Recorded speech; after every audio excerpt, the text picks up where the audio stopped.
Hello everyone, আসসালামু আলাইকুম। Welcome back to my channel. আশা করি সবাই ভালো আছেন। তো আজকে কিন্তু আপনাদের জন্য নিয়ে আসছি একদম নতুন এবং আপডেট ডিজাইনের কিছু কাপড়, যেগুলো থাকছে রেশমিকা সিল্কের ভিতরে অল ওভার কাজ করা।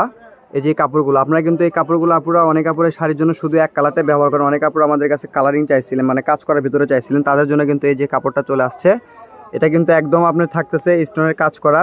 এটা কিন্তু ওঠার কোনো অপশন নাই। এগুলো শুধু শাড়ি নেবেন আর পরবেন। আর এগুলোর দামটা থাকবে খুবই রিজনেবল প্রাইস এবং আপনাদের বাজেটের ভিতরেই থাকবে, তো কেউ মিস করবেন না। আমাদের কাছে এটা বাদেও কিন্তু আরও অনেক কালার আছে, আমরা সবগুলো কালারই আপনাদেরকে দেখাই দিব। চলেন দেখি। এই যে কালারগুলো দেখেন, আমাদের কাছে কালার কিন্তু এগুলো কিন্তু অ্যাভেলেবেল চলে আসছে কালারগুলো। সো যার যেটা লাগবে স্ক্রিনে নাম্বার দেওয়া আছে, নাম্বারে যোগাযোগ করবেন। দেখেন যেটা লাগবে শুধু মার্ক করবেন এবং আমার স্ক্রিনে দেওয়া নাম্বারে হোয়াটসঅ্যাপ ইমো আছে পাঠিয়ে দিবেন। যেটা নেবেন পার গজ থাকবে মাত্র 200 টাকা গজ। পার গজ থাকবে 250 টাকা গজ। যে যেটা নেবেন পার গজ থাকবে 250 টাকা গজ এবং একটি শাড়ি আসবে মাত্র 1500 টাকা। তো দেরি না করে ঝটপট করে অর্ডার করে ফেলো। তো আজকের ভিডিও পর্যন্ত, সবাই ভালো থাকবেন। আল্লাহ হাফেজ।